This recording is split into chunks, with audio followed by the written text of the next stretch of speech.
ইংগিত দিছে হিমন্ত বিশ্ব শৰ্মাই 11 মেৰ পিছতে শপত গ্ৰহণ অনুষ্ঠান হ'ব লাগে মন্ত্ৰীসভাৰ নতুন মুখ পুৰণি মুখৰ সিদ্ধান্ত লোৱা হোৱা নাই নতুন যিগৰাকী মুখ্যমন্ত্ৰী হ'ব নতুন মুখ্যমন্ত্ৰীয়ে সেই সিদ্ধান্ত ল'ব এনেদৰে মন্তব্য কৰিছে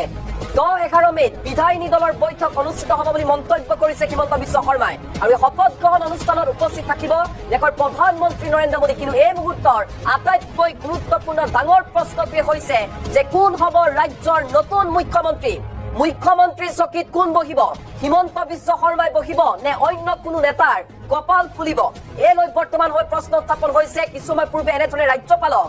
পদত্যাগ পত্ৰ দিছে মুখ্যমন্ত্ৰী পদ ত্যাগ কৰিছে হিমন্ত বিশ্ব শৰ্মাই আৰু তাৰ পিছত বাহিৰলৈ ওলাই আহি ৰাজভৱনৰ পৰা ওলাই আহি হিমন্ত বিশ্ব শৰ্মাই তাৎপৰ্যপূৰ্ণ মন্তব্য কৰিছে নতুন মুখ্যমন্ত্ৰীয়ে সিদ্ধান্ত ল'ব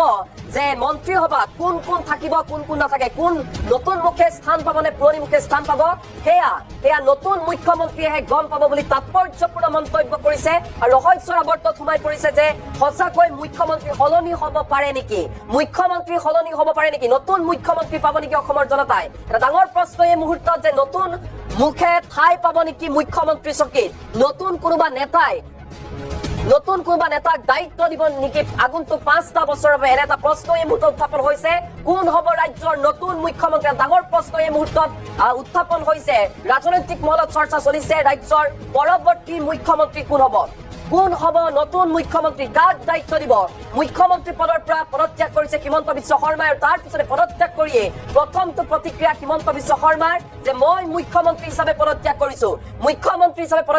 মই গম নাপাওঁ যে নতুন মন্ত্ৰী বা নতুন মুখে থাকিব নে পুৰণি মুখে থাকিব এয়া নতুন মুখ্যমন্ত্ৰীয়ে গম পাব বুলি মন্তব্য কৰিছে হিমন্ত বিশ্ব শৰ্মাই